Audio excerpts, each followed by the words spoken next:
Hello friends, welcome to our channel. आज का हमारा सब्जेक्ट है एमटीओ सेकेंड। एमटीओ सेकेंड का फर्स्ट पार्ट अपलोड हो चुका है, उसे आप लोग देख सकते हैं। ये एमटीओ सेकेंड का सेकंड पार्ट है। फर्स्ट लेक्चर में हम लोगों ने वोलेटिलिटी तक डिस्कस किया था, जहाँ पर हमने high volatile and less volatile के डिफरेंस को भी देखा था। आज हम देखते हैं वोलेटिलिटी क्या होती है। कंपोनेंट ए के वोलेटिलिटी एंड कंपोनेंट बी की वोलेटिलिटी के रेशियो को रिलेटिव वोलेटिलिटी कहते हैं। इसे ए बी से डिनोट करते हैं। यहाँ पर टू कंपोनेंट लिए गए, component A and component B.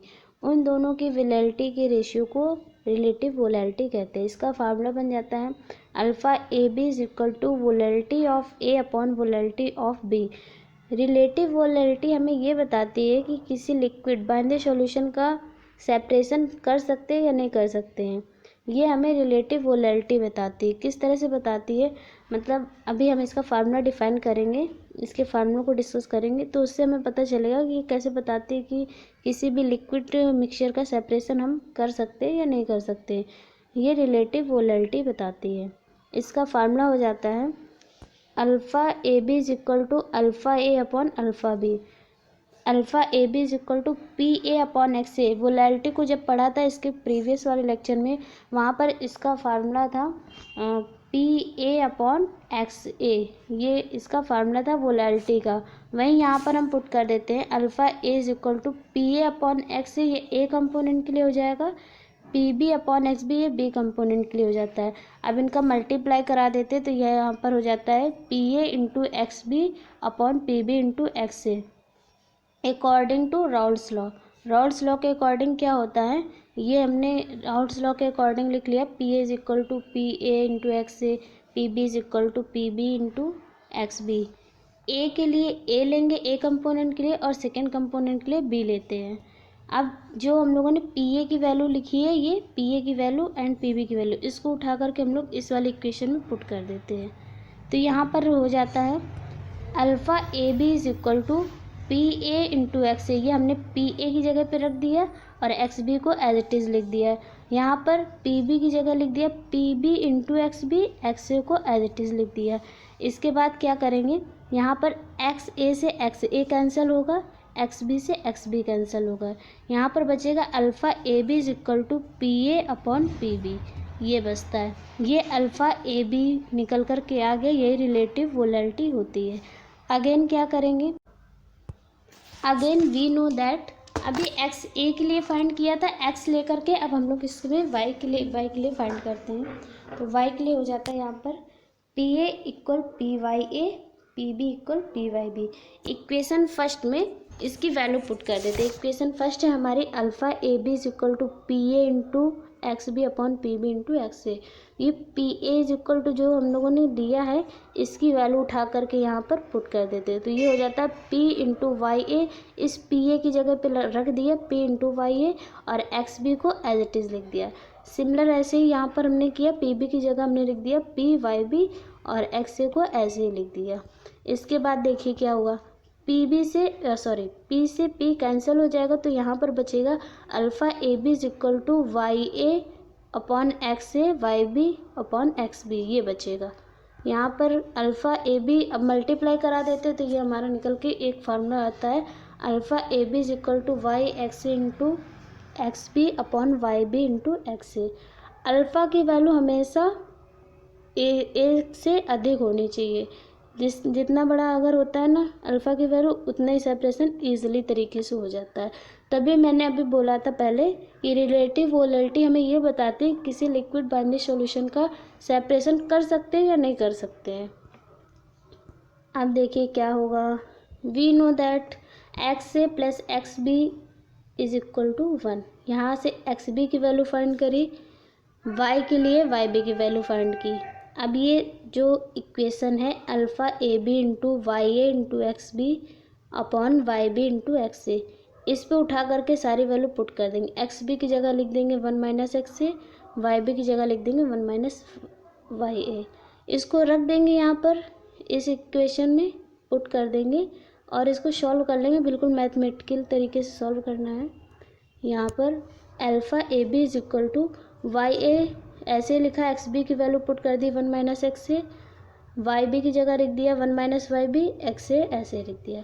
अब क्या, अब इसका मल्टीप्लाई करा दिया ऐसे करके, यहाँ पर x B X A into ये मल्टीप्लाई कराया, इसका इस साइड मल्टीप्लाई कराया। अब इसको मैथमेटिकल तरीके से सॉल्व कर लेंगे तो हमारा ये फार्मूला निकल करके आता है, Y A is equal to X alpha A B into X A upon 1 plus X A alpha A B minus 1। इसको हम लोग ऐसे भी लिख सकते हैं, Y A is equal to alpha into X upon 1 minus alpha 1 plus alpha minus 1 into X. इसको ऐसे भी लिख सकते हैं। कुछ इंपॉर्टेंट पॉइंट्स है उनको देख लेते हैं। अल्फ़ा ए बी जितना एक से अधिक होगा उसका सेपरेशन उतना ही ईजिली होता है। अल्फ़ा ए बी की वैल्यू जो होती है 1 के जितने पास होगी डिस्टिलेशन के द्वारा उन कंपोनेंट का सेपरेशन उतना ही हार्ड हो जाता है। अल्फ़ा ए बी की वैल्यू जब 1 हो जाती है तो इसका सेपरेशन सिंपल डिस्टिलेशन से नहीं कर सकते, तब हम लोग एजियोट्रॉप मिक्सचर उसको बोलते हैं, और वो मिक्सचर का जो सेपरेशन होता है वो एजियोट्रॉपिक डिस्टिलेशन द्वारा सेपरेशन होता है। टाइप ऑफ डिस्टिलेशन जिसमें है batch distillation, fractional distillation, steam distillation, azeotropic distillation, extractive distillation and vacuum distillation. आज हम लोग एजियोट्रॉपिक डिस्टिलेशन को समझेंगे। एजियोट्रॉपिक डिस्टिलेशन को समझने से पहले हमको यह पता होना चाहिए कि एजियोट्रॉप क्या होता है। तो चलिए हम लोग देखते हैं कि एजियोट्रॉप क्या होता है। दो कंपोनेंट ले लिए, एक कंपोनेंट ए एंड एक कंपोनेंट हमने बी ले लिया। ए का बॉइलिंग पॉइंट 100 डिग्री सेल्सियस है, बी का बॉइलिंग पॉइंट 102 डिग्री सेल्सियस है। जब दो कंपोनेंट का बॉइलिंग पॉइंट लगभग समान होता है तो उसे एजियोट्रॉप सॉल्यूशन कहते हैं। मतलब इनके बॉइलिंग पॉइंट में बहुत ज़्यादा डिफरेंस नहीं होता है, बस थोड़ा ही डिफरेंस होता है, लगभग समान होते हैं, तो वो एजियोट्रॉपिक सॉल्यूशन कहलाता है, एजियोट्रॉप सॉल्यूशन। तब उसका जो सेपरेशन होता है एजियोट्रॉप सॉल्यूशन का, उसका सेपरेशन सिंपल डिस्टिलेशन से नहीं हो पाता है, क्योंकि सिंपल डिस्टिलेशन का यूज़ तो तब करते जब वहाँ पर बॉइलिंग पॉइंट में डिफरेंस ज़्यादा होता है, तब हम लोग सिंपल डिस्टिलेशन का यूज़ करते हैं। कहने का मतलब यही है बस कि जब बॉइलिंग पॉइंट लगभग समान होते हैं तब एजियोट्रॉप सॉल्यूशन होता है, और उसका जो सेपरेशन होता है वो हम लोग एजियोट्रॉपिक डिस्टिलेशन के थ्रू करते हैं। तो देखते हैं कि ये एजियोट्रॉपिक डिस्टिलेशन कॉलम का डायग्राम है। यहाँ पर एक वेसल है, एक कंटेनर है, ये यहाँ पर कंडेंसर यूज़ करते हैं, ये एक टैंक स्टोरेज आप समझ लीजिए, जहाँ पर लेयर को सेपरेट करने के लिए ये कंटेनर स्टोरेज होता है। ये सिंपल डिस्टिलेशन यूज़ होता है, यहाँ पर सिंपल डिस्टिलेशन लगा हुआ है। अब यहाँ पे जो सॉल्यूशन होता है वो एसिटिक एसिड और वाटर दोनों का मिक्सचर बाइंड सॉल्यूशन होता है। इसका सेपरेशन थर्ड कंपोनेंट ईस्टर की हेल्प से करते हैं। थर्ड कंपोनेंट को यहाँ पर हम लोग इंटेनर बोलते हैं। आप सभी जानते हैं कि जो सेपरेशन होता है लिक्विड सेपरेशन, जब कोई कंपोनेंट होता है तो उसका सेपरेशन किसी थर्ड कंपोनेंट के द्वारा होता है। तो यहाँ पर थर्ड कंपोनेंट ईस्टर को लेंगे, यहाँ पर जिसका सेपरेशन करना है वो एसिटिक एसिड और वाटर का बाइंडेड सॉल्यूशन होता है। इसकी वर्किंग को देखते हैं, इसकी वर्किंग कैसे होती है। यहाँ पर एसिटिक एसिड वाटर इसके सॉल्यूशन को फिट करते हैं। यहाँ पर थर्ड कंपोनेंट होता है ईस्टर, इसको हम ईस्टर लेते हैं, थर्ड कंपोनेंट यहाँ पर ईस्टर आता है। जब हीट देते हैं तो क्या होता है, ईस्टर इन दोनों कंपोनेंट में जिसका बॉइलिंग पॉइंट लो होता है उसके साथ मिक्स होकर के लो बॉइलिंग एजियोट्रॉप बना लेता है। यहाँ पर वाटर का बॉइलिंग पॉइंट कम है, इसलिए ईस्टर वाटर के साथ मिक्स होगा और मिक्स होकर के water low boiling point azeotrope बना लेता है, जिससे जहाँ पर ईस्टर वाटर एजियोट्रॉप टॉप से अलग हो जाता है और एसिटिक एसिड बचता है, क्योंकि ईस्टर जो है वो वाटर के साथ मिक्स हुआ था। यहाँ पर एसिटिक एसिड बचता है तो ये हमारे बॉटम से यहाँ पर प्राप्त हो जाता है। अब ईस्टर वाटर एजियोट्रॉप को क्या करते हैं, ये वेपर फॉर्म में होती है तो इसको कंडेंसर, यहाँ कंडेंसर है, इसकी हेल्प से इसको हम लोग कंडेंस करते हैं, ठंडा करते हैं, इसको यहाँ पर भेज देते हैं। यहाँ पर अब क्या होता है, यहाँ से इसमें सेपरेशन हो जाता है, जो जिसमें ईस्टर ज़्यादा होगा वो ईस्टर रिच लेयर हो जाती है। यहाँ पर ईस्टर की क्वांटिटी ज़्यादा होती है और एक जो सेपरेशन होता है, सेपरेट करने के लिए यहाँ पर लेयर को सेपरेट कर लेते हैं इस कंटेनर में। ईस्टर रिच लेयर अलग हो जाती है और जहाँ पर वाटर ज़्यादा होता है वो लेयर अलग हो जाती है। अब क्या करते हैं, ईस्टर को अब वेस्ट तो करेंगे नहीं, तो ईस्टर को यहाँ से वापस पंप के थ्रू इस फर्स्ट वाले टैंक में फिर से डाल देते हैं। फिर ये कंटिन्यूस प्रोसेस होता है, तो ये बार बार यूज़ होता रहता है। ईस्टर को यहाँ से हमने भेज दिया। अब यहाँ पर वाटर रिच लेयर, इसमें कुछ अमाउंट में ईस्टर प्रेजेंट होता है, ज़्यादा नहीं होगा लेकिन थोड़े अमाउंट में होता है। तो इसको सिंपल डिस्टिलेशन के थ्रू सेपरेट करते हैं। तब क्या करेंगे, इस पंप के थ्रू यहाँ से होते हुए हम लोग इसको इस वाले सिंपल डिस्टिलेशन में ट्रांसफ़र कर देते हैं, जहाँ से जो ईस्टर होता है वो अलग होकर के फर्स्ट वाले टैंक में फिर चला जाता है। और ये कंटिन्यूस प्रोसेस है, तो ये बार बार यूज़ होता रहता है। और यहाँ से वाटर जो होता है वो बॉटम प्रोडक्ट से हमें प्राप्त हो जाता है। इस तरीके से जो एसिटिक एसिड है एंड वाटर दोनों का सेपरेशन इजली तरीके से हो जाता है। आप लोगों को ये समझ आया होगा। अगर नहीं समझ आए तो आप लोग कमेंट करके पूछ सकते हैं। अब इसका मैं नोट्स दिखा दे रही हूँ, आप लोग नोट्स देख लीजिए। ये स्पेशल टाइप का डिस्टिलेशन कॉलम होता है। जब किसी मिक्सचर का डिस्टिलेशन मेथड द्वारा सेपरेशन करना इम्पॉसिबल हो जाता है, तब इसका यूज़ किया जाता है। इसमें एजियोट्रॉपिक मिक्सचर में थर्ड कंपोनेंट को डाल देते हैं, जिसे इंटेनर कहते हैं। ये सारी बातें हम लोगों ने डायग्राम में डिस्कस करी है। आप लोग इससे नोट्स अपना बहुत ही ईजिली तरीके से प्रिपेयर कर सकते हैं। इस नोट्स को आप लोग देख लीजिए। एजियोट्रॉपिक इंटेनर मिक्सचर के किसी एक कंपोनेंट के साथ दो बॉइलिंग एजियोट्रॉप बना लेते हैं।